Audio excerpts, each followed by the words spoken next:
10 true scary stories for a rainy night. Story number 1. The Shadow in the Window. The rain had been relentless for days, the kind that fills the air with a heavy, suffocating dampness. It hammered against the roof and poured in torrents down the windows. Inside his small flat, Thomas sat alone, the only sound being the drumming of the rain on the glass. His eyes were fixed on the window, tracing the streaks of water as they ran down the pane. He hadn't meant to stare for so long, but something about the rhythm of the rain made it hard to look away. Then he saw it. At first, he thought it was just his imagination. A dark shape standing in the street, motionless, hidden by the heavy rain. He blinked, rubbed his eyes, but when he looked again, the figure was still there, standing just outside the window. It was as if the figure was watching him, but the more he stared, the clearer it became. The details began to sharpen, as if the storm had parted just enough for him to make out the form. It was tall, unnaturally tall, with broad shoulders and a shape that didn't quite belong. The figure stood motionless, shrouded by the rain. Thomas couldn't see its face, but he felt it. He felt those eyes on him, even from that distance. The pounding of the rain grew louder, the wind howling in the background, but the figure did not move. Thomas felt a chill creep over him. A sense of dread settled into his chest. He tried to turn away, to look at something else, but his eyes were drawn back to it. Slowly, impossibly, the figure began to move. It wasn't a sudden, jerky movement, but a slow, deliberate slide closer to the window. It didn't seem to walk, more like it glided across the wet street, inching forward, step by unnatural step. Thomas's heart began to pound in his chest. His breath came faster as he watched, transfixed. The figure's gaze never left him. Its eyes locked onto his with a cold, unblinking stare. Panic surged through him. He had to do something. The rational part of his mind told him it was just his imagination, but the growing sense of unease told him otherwise. He backed away from the window, his pulse racing, but still the figure remained. It was as though it was waiting for him.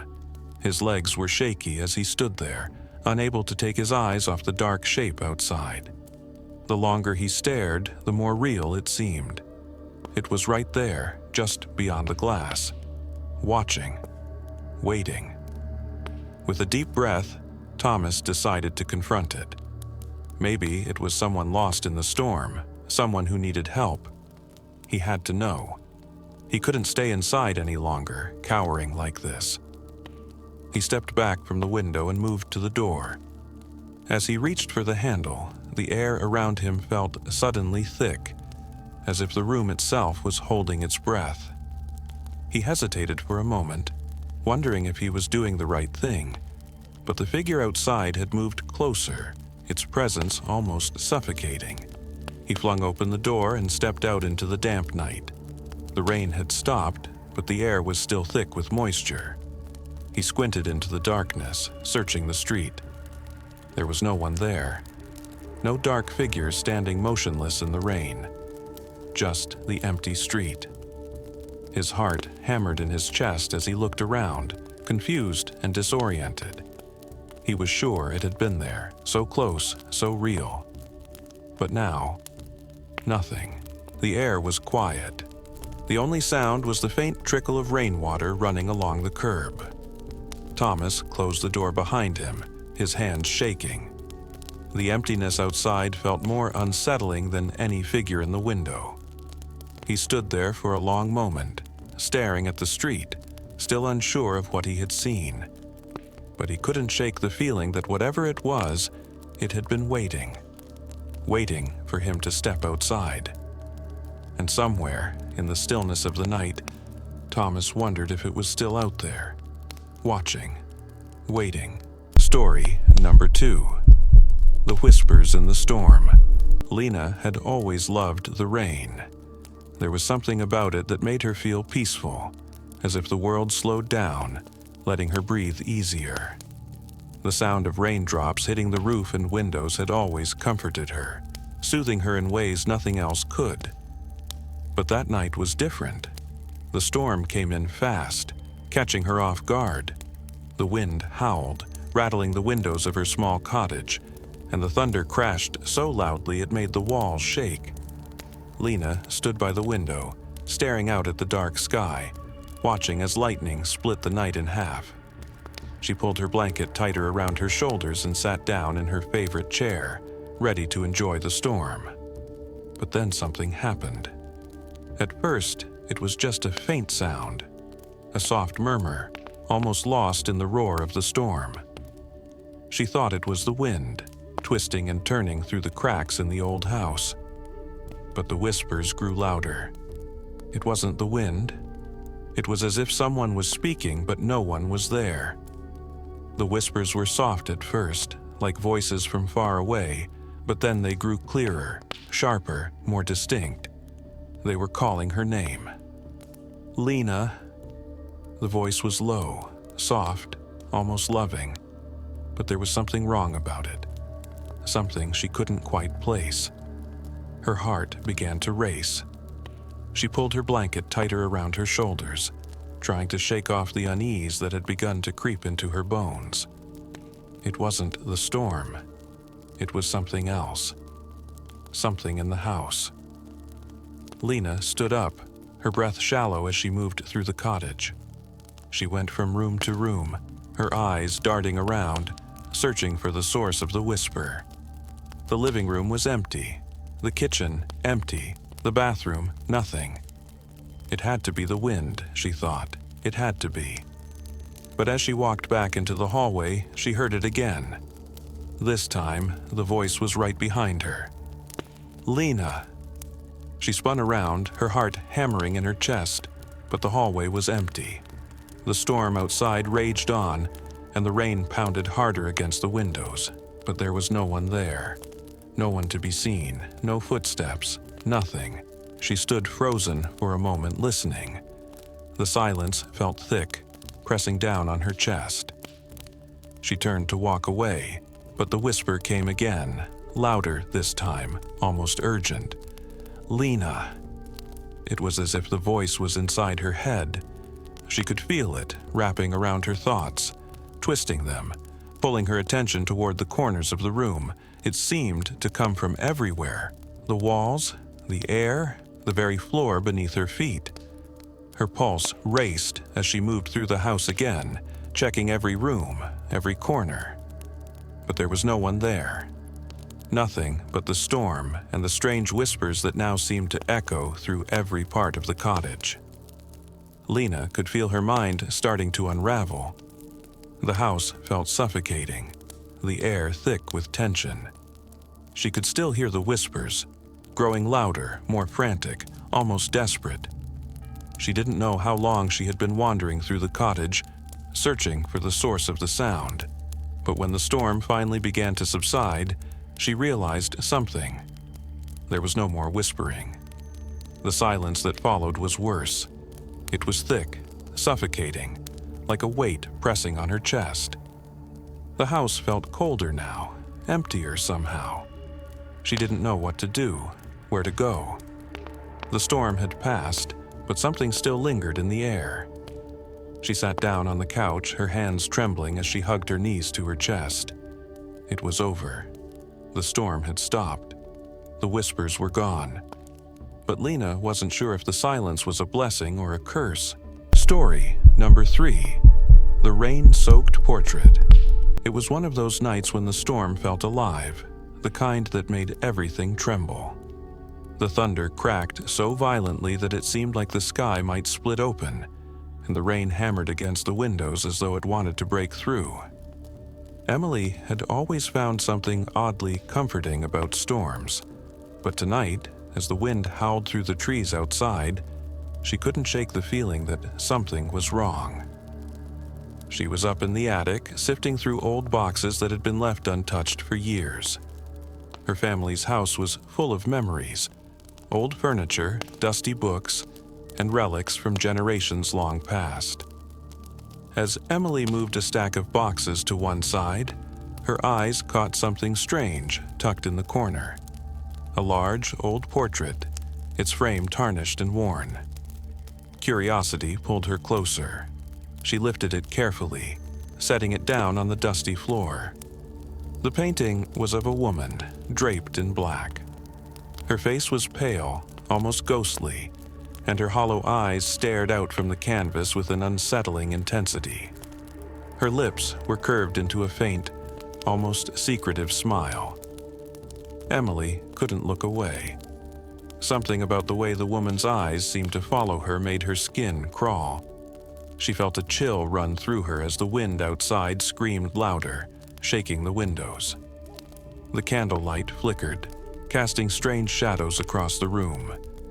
With each flash of lightning, the woman's smile seemed to widen, just slightly, as though the storm itself was making her more alive.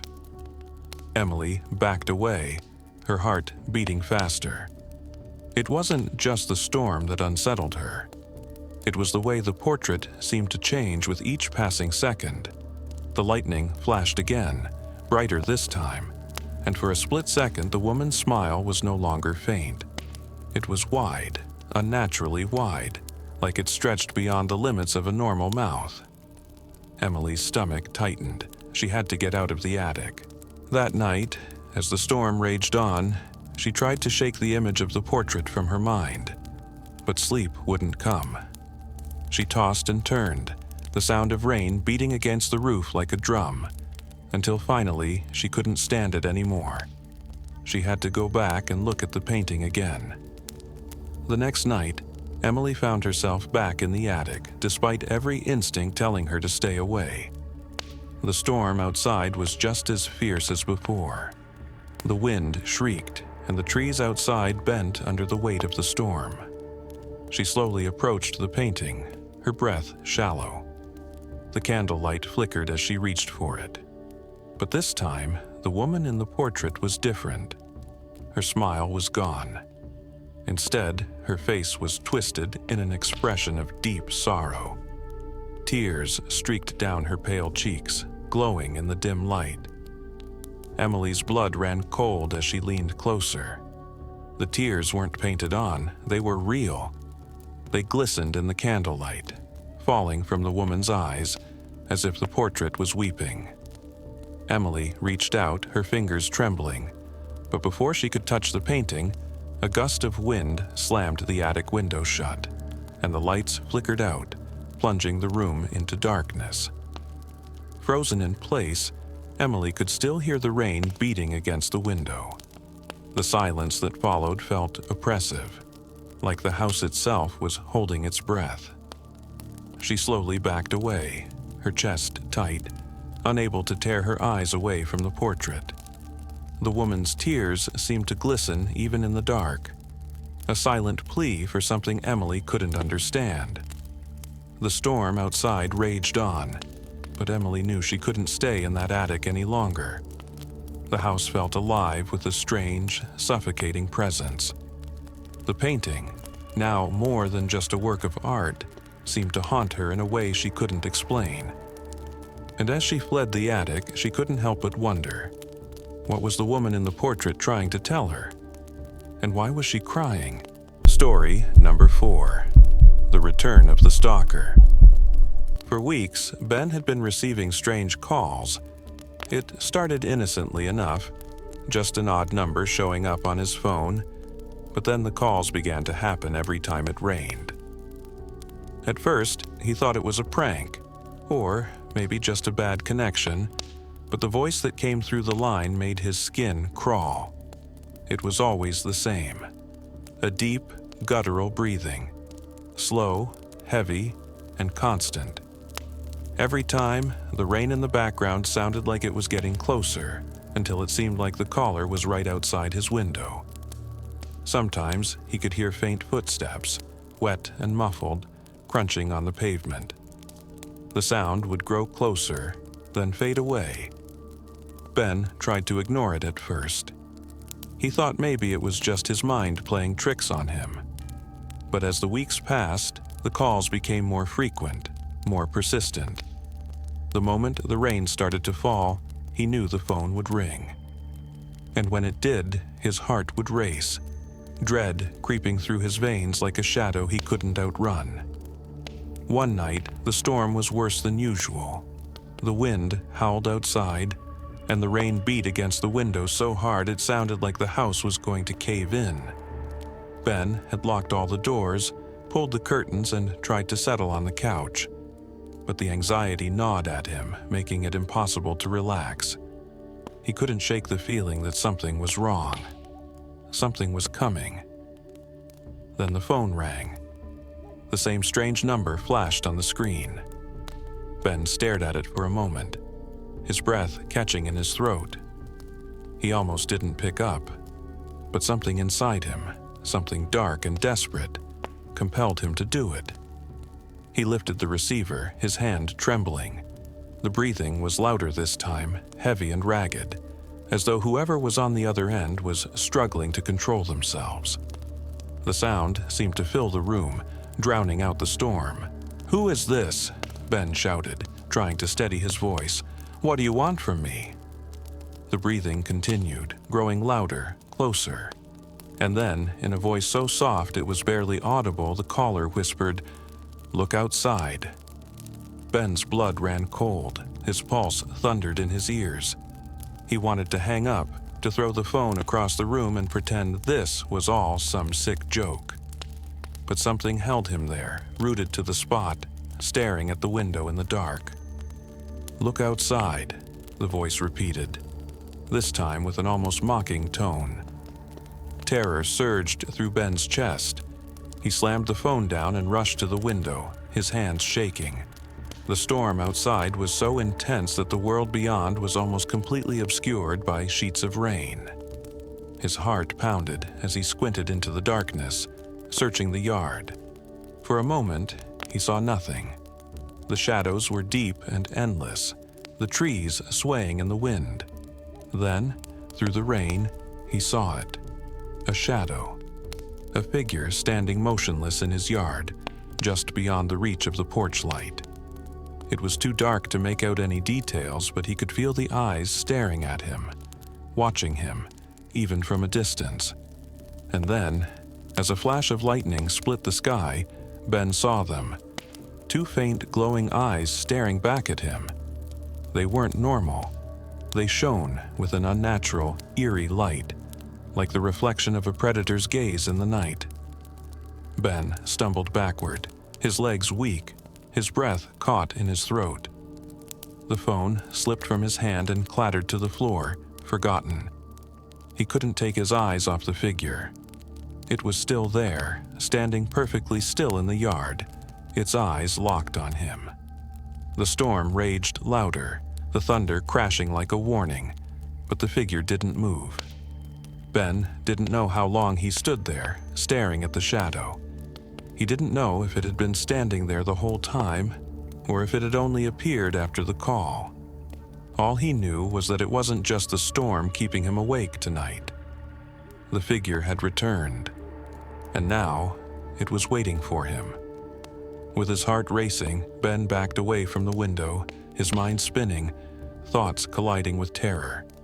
He needed to get out, to escape. But the house felt like it was closing in on him. And as the storm raged outside, he knew deep down, whatever was out there watching him was not going away. Story number 5. The Midnight Visitor. Maggie had never been afraid of the dark. She'd always found comfort in it, like the world was a little quieter, a little safer. But tonight, the storm outside was different.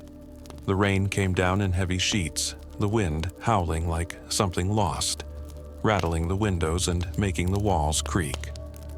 The night seemed alive with the fury of the storm, as if the very air was trembling. Maggie sat by the window wrapped in a blanket, trying to ignore the growing unease in her chest. The wind made strange sounds, and the thunder was so loud it seemed to shake the floor beneath her. She told herself it was just the storm playing tricks on her mind, but the feeling wouldn't go away. Something felt off tonight. Then, she heard it. A soft knock at the door. So soft, she almost wondered if she had imagined it. She stood up and walked over to the door, hesitated for a moment, then listened closely. The storm raged outside, the wind whipping against the house, but there was no sound of footsteps or anything else, just the constant rush of rain. She shook her head.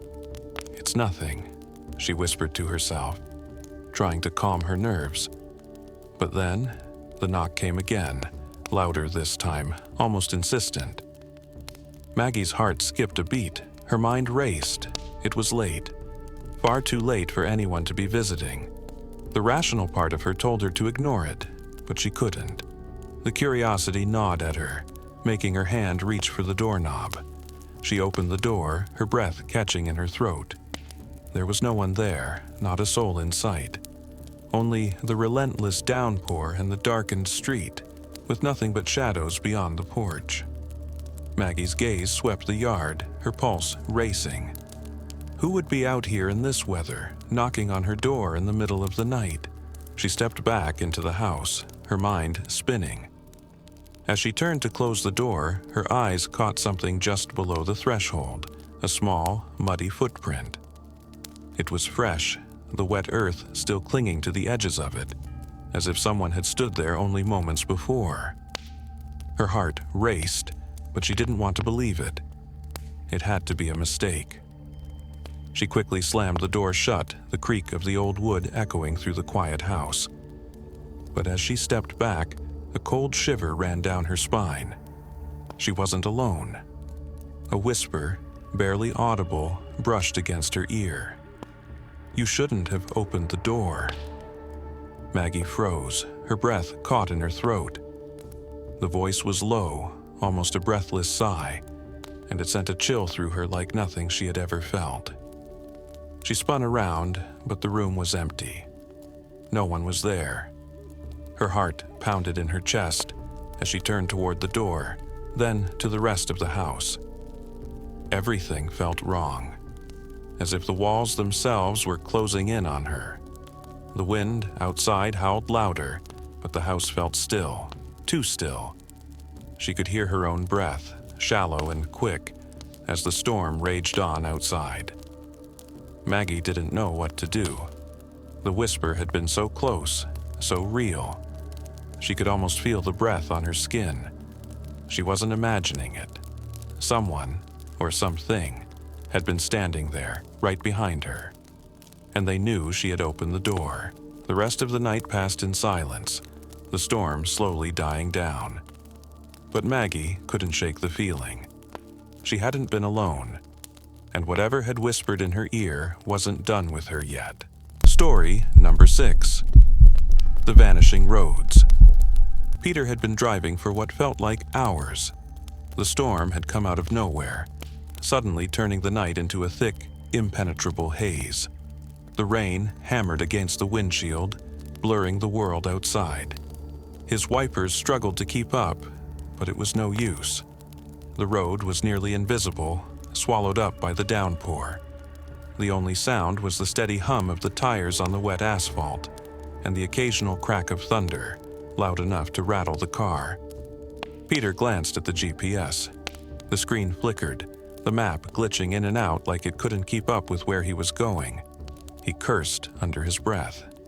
This wasn't the first time his GPS had malfunctioned, but tonight it felt worse. It was as if the device was warning him about something. He shook his head, trying to push the unease away. He had driven this stretch of road countless times before. It was familiar, a route he'd taken home from work hundreds of times. But tonight, everything felt different. The trees on either side of the road, normally sparse and neatly lined, now appeared twisted and gnarled. Their branches reached out like fingers, dark shapes shifting in the distance, stretching out as if they were trying to grab him. Peter's pulse quickened. He glanced around, trying to find something that looked familiar. The headlights barely cut through the rain, and the road ahead seemed to stretch into endless darkness. His heart raced. This wasn't right. He slowed the car, glancing nervously at the sides of the road. The trees were too close now, too thick. And the shadows, they were wrong.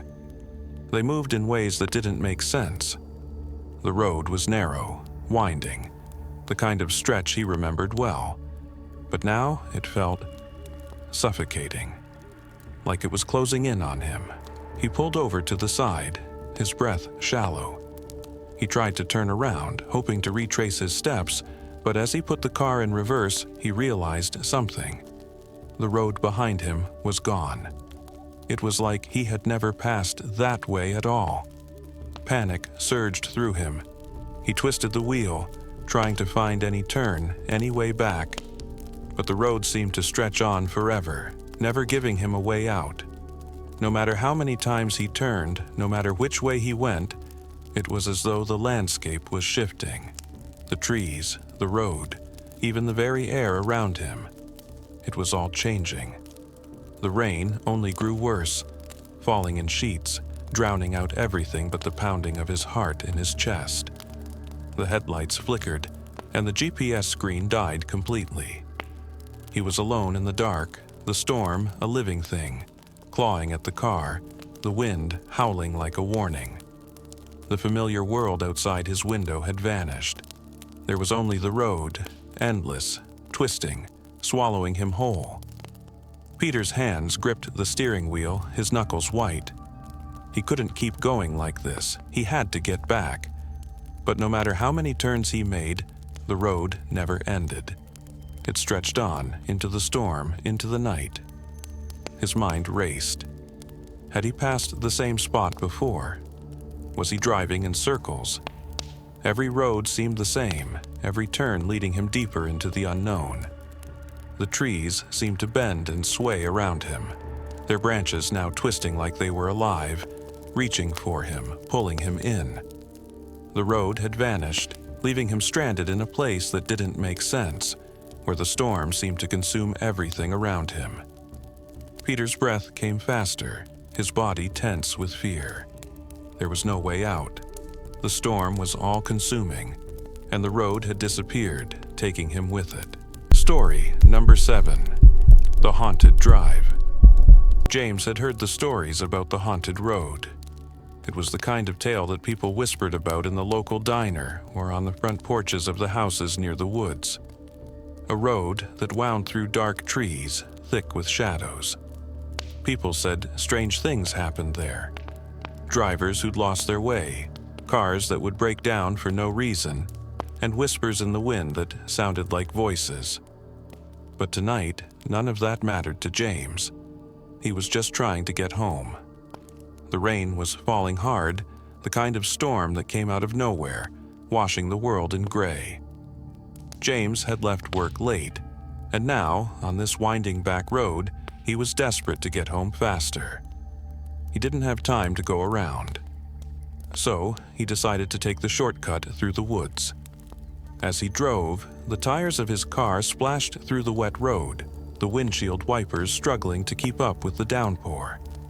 The trees on either side seemed to close in around him, their twisted branches scratching at the windows, as if they were trying to pull him off the road. The darkness outside the car was thick, and the only light came from his headlights, slicing through the rain. Then, he noticed something. A pair of headlights in his rearview mirror. At first, he thought it was just another car behind him. But as he checked again, the car was much too close. Too close for comfort. James felt a chill creep up his spine as he pressed his foot down on the gas, speeding up to put some distance between himself and the car. But no matter how fast he went, the car stayed right on his tail. It was like it was glued to him, its headlights blinding in the mirror. Every time James made a turn, the car followed, mirroring his movements. His heart pounded in his chest, his breath quick and shallow. Who was this? Why were they tailing him so closely? He glanced in the rearview mirror again, but all he could see was the glare of the headlights, too bright, too close. The rain started to fall even harder. the sound of it hammering against the roof and the windshield drowning out everything else. The road ahead grew darker.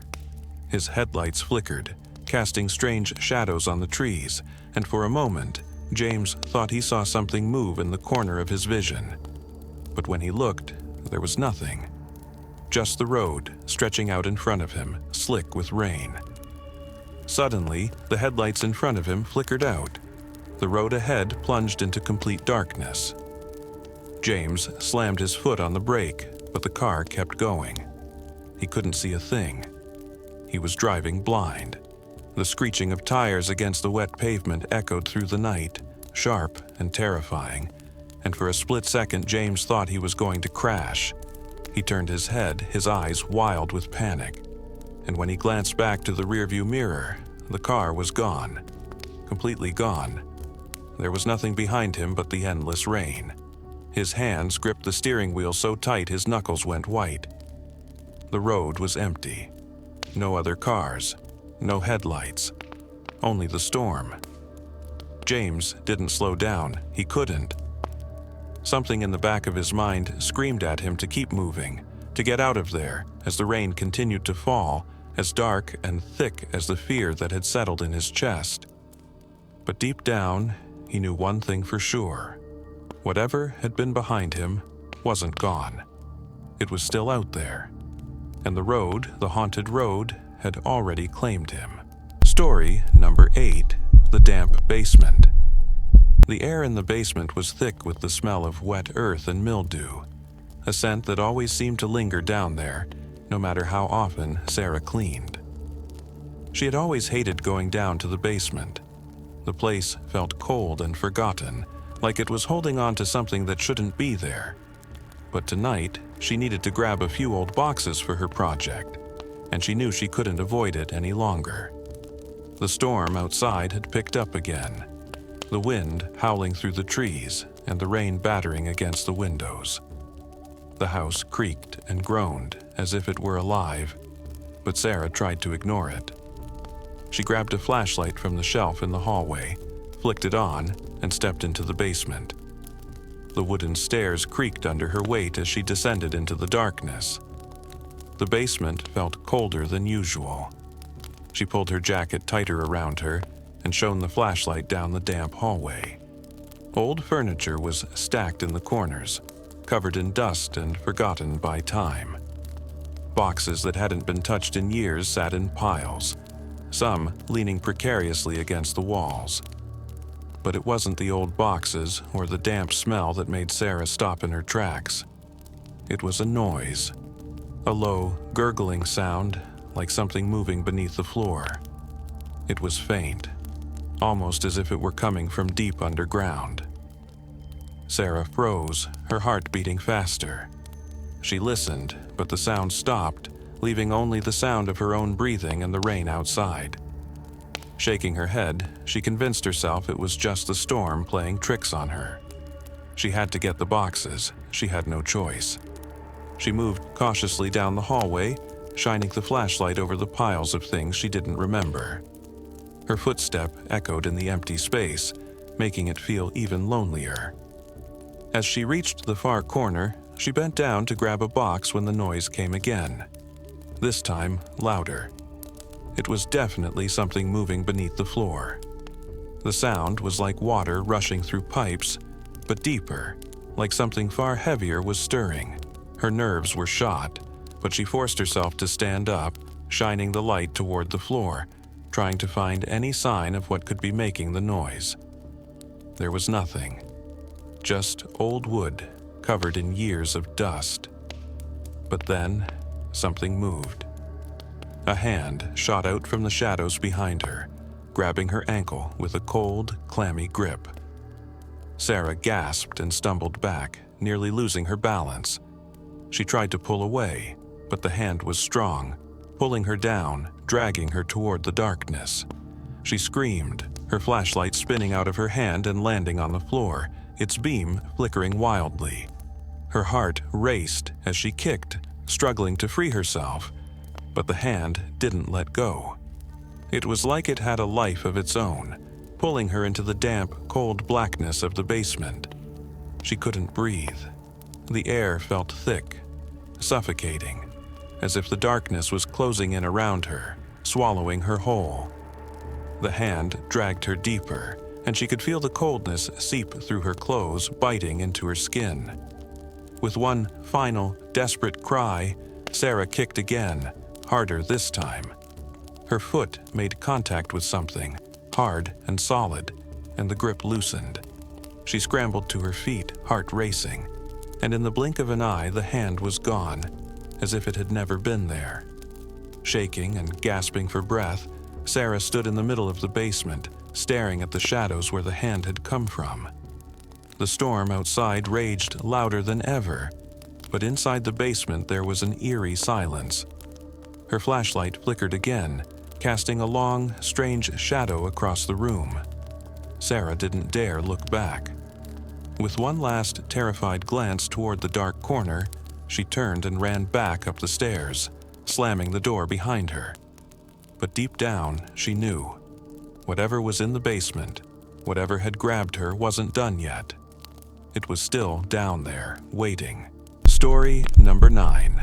The Lost Child. It was late. The kind of late where the night feels heavier, like the world is holding its breath. Michael was driving home through the countryside, the rain hammering against the windshield, blurring everything in sight.